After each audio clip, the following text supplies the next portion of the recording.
2:26 p.m. Right? Examine watch.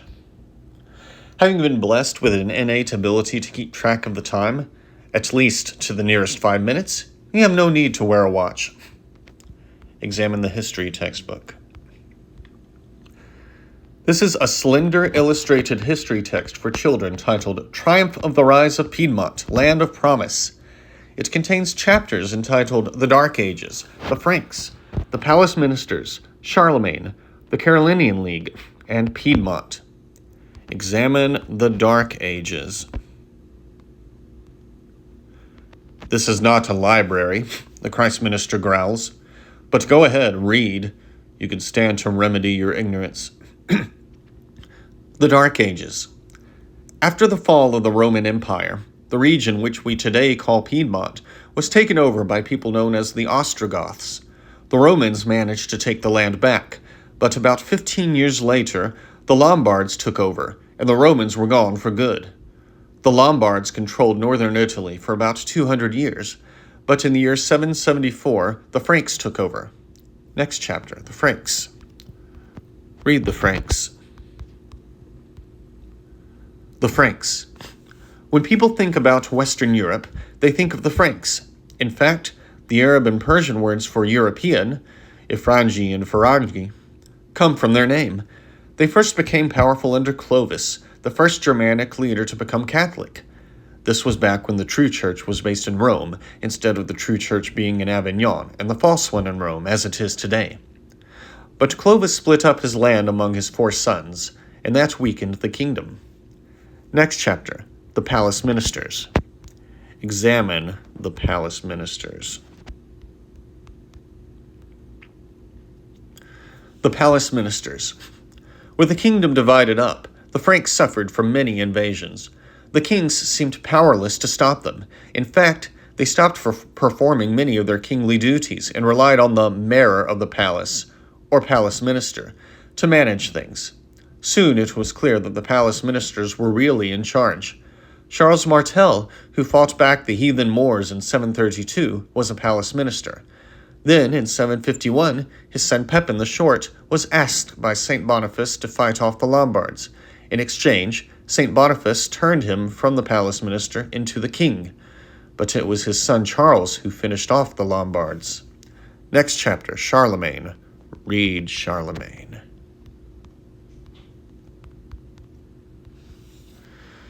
Charlemagne. Charles I, who later came to be called Charlemagne, or Charles the Great, took over most of Europe and was crowned emperor by the Pope. At his death in the year 814, there were still some backward areas on the fringes of Europe that hadn't yet fallen under the Franks. Britain, heathen Iberia, Scandinavia, the Slavic lands, but the heart of Europe was a unified empire. Charlemagne was not only a great warrior, but also brought learning back to Europe. Scholars from near and far flocked to his court. He was also a kind man who didn't shun his firstborn son Pepin, even though he was a hunchback. Everyone agrees that Charlemagne was the greatest man who has ever lived. Next chapter, the Carolingian League. Read the Carolingian League. The Carolingian League. When Charlemagne died, the empire was split up among his 3 sons, just as the Frankish kingdom had been split up when Clovis died. The 3 princes went to war right away.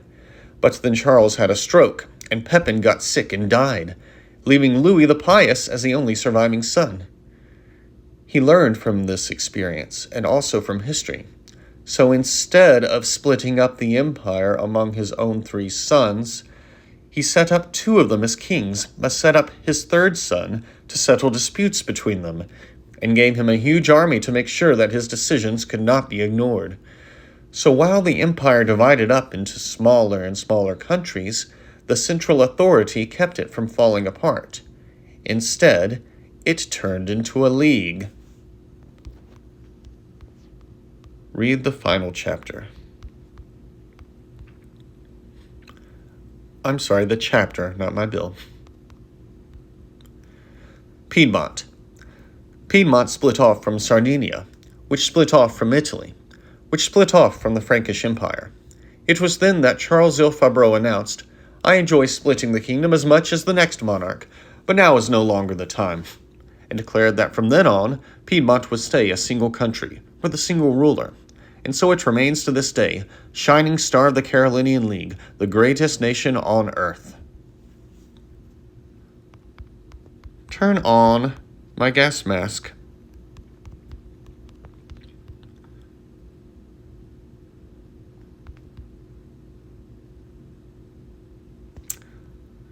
Turn on my mask.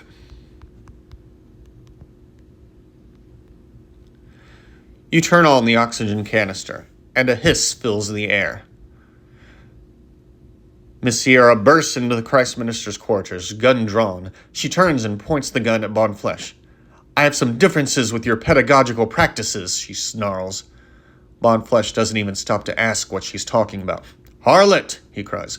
"Spawn of perdition, you dare!" Smoke seems to curl from his nostrils and... stupidity? Insanity? He charges. Miss Sierra drops him with a shot that takes half his head off. The guard rushes in to investigate, and she spins around and shoots him dead as well. She picks up his rifle for herself. "Shit," she says under her breath, as the guard's footsteps echo outside. "Looks like I've got to shoot my way out." She races away. Examine Bonflesh. Half the Christ Minister's head has been blown off. The other half doesn't seem to be in much better condition. Examine the guard. Same. North. Palace Chapel. Miss Sierra re-enters the chapel, and as if on cue, the stained glass window explodes inward, spraying slivers everywhere. She instinctively brings her arms up to protect her face. They take a lot of the glass, but she doesn't seem to mind. She stares for a moment at the retractable ladder dangling from the helicopter outside through the newly created hole in the chapel, into the chapel. "This must be the afternoon flight to Avignon," she says. She looks down at her pistol. "Good thing I brought my boarding pass." She climbs up the ladder, which instantly starts reeling itself in. The guards burst in and start shooting at her, but it's too late. Within seconds, she is out of sight. The guards turn around and dash outside in what is destined to be a hopeless pursuit. Examine the window. Where once there was a stained glass window, there now resides a gaping hole in the chapel wall. Go west. Eastern ballroom. Go west. Palace courtyard. As is typical of palaces in the region, the Palazzo del Piedmont takes liberties with the traditional notions of inside and outside. This courtyard, for instance, is entirely enclosed within the palace walls. Yet nary a sheet of plexiglass stands between you and the sky. On the other hand, this is scarcely some Arcadian idyll. The hint of nature represented by the flower bed is completely overpowered by the fountain off in the corner, and the massive compass rose adorning the marble floor. Mirrored windows greet you wherever you look, and exits lead east and west. The remote control car lies in bloody pieces all around you. Prince Louis is sprawled on a bench, staring at the sky with glazed eyes, the shards of half a dozen beer bottles at his feet. He glances at you as you approach. "Hey, Varicella," he drawls. "You having a primo day?" This side-splitting bon mot launches him into a laughing fit. Next to Prince Louis is an unopened bottle of malt liquor. Apparently he has a full, exhilarating afternoon in store for himself. Examine the ground. First, examine the flower bed. The flower bed seems to be in reasonably good condition. Of course, there's really no telling whether the flowers therein are truly beautiful until you see them as nature intended, in vases. Examine the tulip. That is either not in the immediate area or is beneath your concern. Oh, it's there, we just won't see it this playthrough. Examine the ground. The compass rose is clearly the centerpiece of the courtyard, and a most impressive display of artistry it is. Grave, subdued, clean of line, and more than merely pleasing to the eye, it is useful as well. You've heard some quip that compass directions are of little use in finding one's way around a building, but this is patent nonsense. You use them every moment of the day. Now that you look at it, you cannot help but notice something odd about the inner circle of the compass rose. Examine the inner circle. There seems to be a series of small cracks in the marble constituting the inner circle of the compass rose. Poor workmanship or something more? Examine the sky. The sky is lovely, you suppose, but you can't help but think about all the pollen and bacteria and soot it contains. The less time spent outside the palace with its filtered ventilation system, the better. Examine the windows. These windows surround the courtyard in most all directions. Examine the beer bottles at the prince's feet. Apparently, not only could Prince Louis not be bothered to dispose of his empties in an appropriate receptacle, but he couldn't even set them down nicely. Hey, when you're on a drinking binge, watching the bottles shatter is half the fun. Examine the bottle of malt liquor. If not for the label describing the contents as a premium lager with corn adjuncts, you would assume this to be the world's largest urine sample. Examine Prince Louis. Prince Louis is the younger brother of the late king. In some cultures, he would have become king himself immediately upon his brother's death. But the law laid down by Charles Il Fabreau, lo these many years ago, specifies that power is passed from father to son, never from brother to brother. Even were young Charles to have an unfortunate accident, power would not devolve onto Louis unless he were to seize it and start a new dynasty. But you can't envision him seizing anything except for perhaps the last slice of pizza. The man himself is the very picture of an athlete gone to seed, though once one of the leading jousters and skiers in the league, largely because he was one of the very few able to afford such pursuits. It has been a couple of years since he engaged in such activities, and the muscle has all turned to fat. It also seems to have been a couple of years since he last shaved or washed his hair. How very unseemly. Examine the fountain. The fountain is relatively simple from an engineering standpoint. It consists of a statue of a pudgy, naked cherub blowing a trumpet, and a pool which collects the water that shoots out of the trumpet when the fountain is working, as is currently not the case. The water is drained from the pool into an underground tank, and then pumped from the tank through the trumpet and back out into the pool. The water is regularly chlorinated via an inconspicuous funnel in the back. At present, however, there is no water in the pool. In its place is an all too familiar, thick, sludgy green substance. The trumpet also seems to be caked with the stuff. Where is that lout you hired to take care of the fountain's maintenance? You'll have his job. Examine the pool.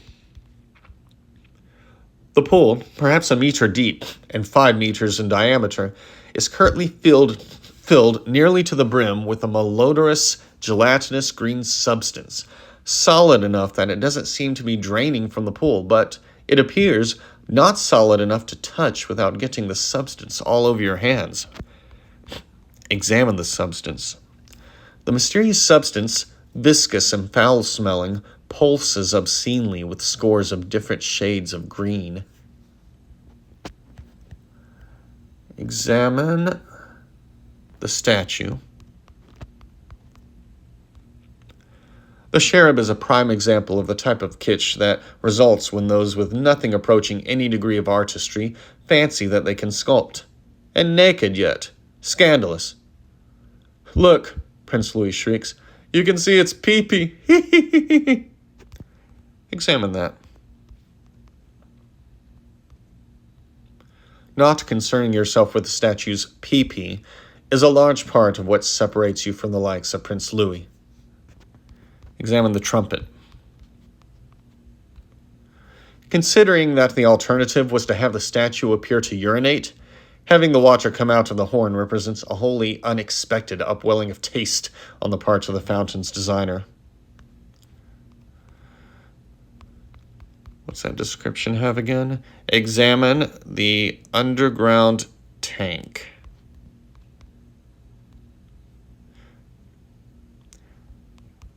Try that again. Singular. Okay, we can't see that. Examine the funnel. This is a funnel leading down to the underground tank, which supplies the water to the fountain.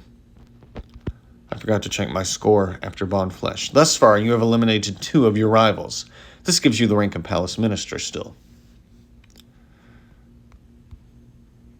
Inventory. Put the yellow liquid and the pink liquid in the funnel.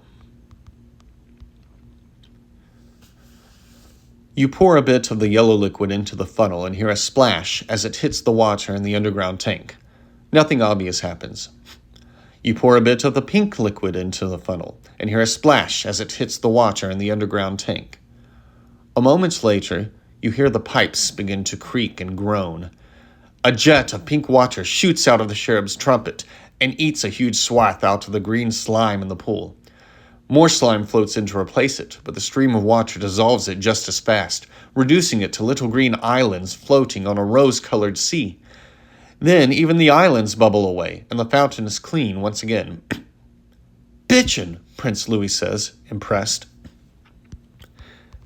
Examine the fountain now. The fountain's relatively simple from an engineering standpoint. That's the fountain from an engineering standpoint. The description from an aesthetic standpoint is a bit shorter. It's hideous. Examine the pool. The pool, perhaps a meter deep and 5 meters in diameter, is currently filled with pink-tinted water. The water is limpid enough that you can see that one of the tiles just under the waterline is sticking up strangely. Examine that tile sticking up strangely. One tile doesn't lie flush against the side of the pool like the others.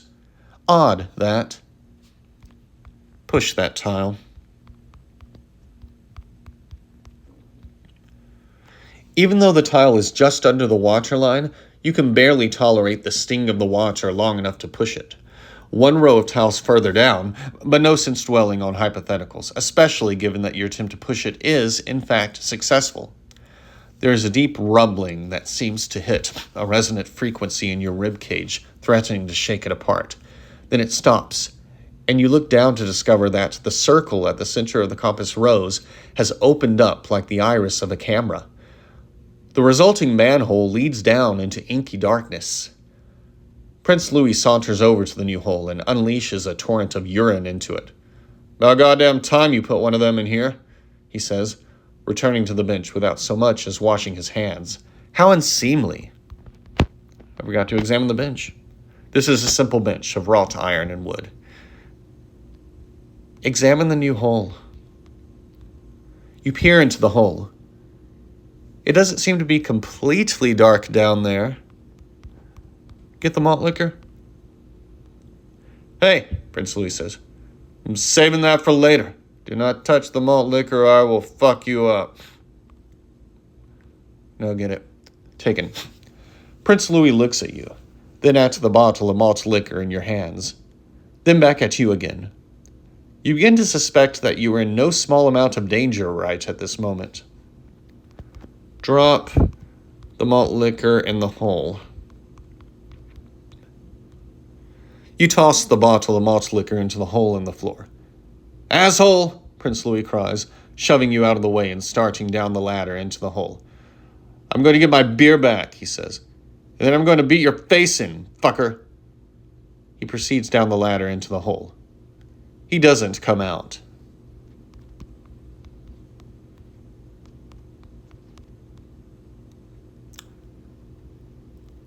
Wear the mask.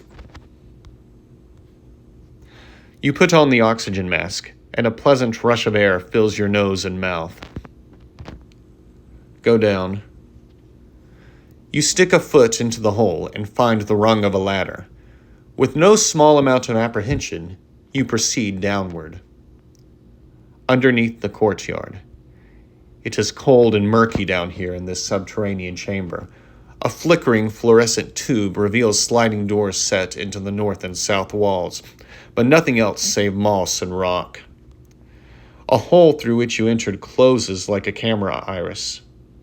You certainly hope it opens automatically when someone tries to climb the ladder, or you might be in a bit of a spot. Prince Louis's corpse, skin ravaged by bubbling green tumors, boils away into nothingness before your eyes. Score? Thus far, you have eliminated 3 of your rivals. This gives you the rank of Palace Minister still. Examine the fluorescent tubing.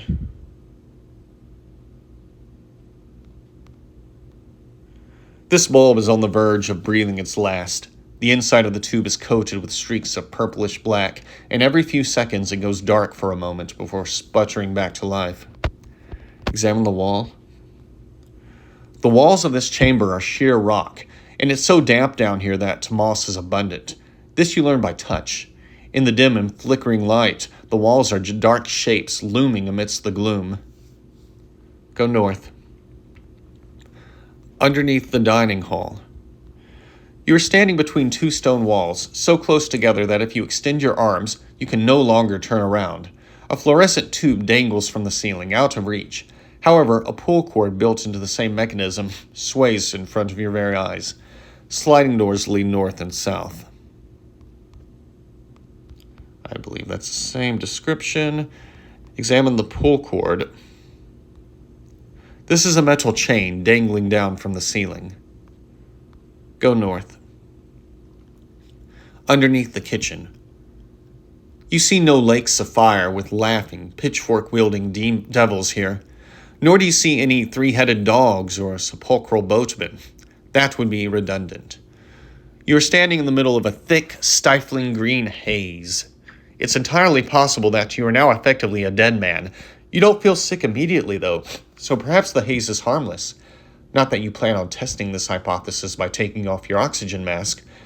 Through the haze, you can make out doors to the east and west, as well as to the south. The door to the west has a dial next to it. That to the east is flanked by a pair of skeletons, shackled to the wall and encrusted with some sort of calcific green substance. At the center of the room is a small table covered with flasks and beakers and petri dishes. Some contain powders, others liquids, in a wide variety of colors: light green, dark green, mint green, forest green, swirled green, fluorescent green. It seems the verdant infestation upstairs was no accident. Slumped over the table is Varicella Moto, his body cankered from head to toe with green tumors. Some are simply bulbous protuberances. Others have exploded, discharging their gelatinous contents. And these have, in turn, eaten craters into his flesh. You assume he's dead. Then he twitches. Or so it seems.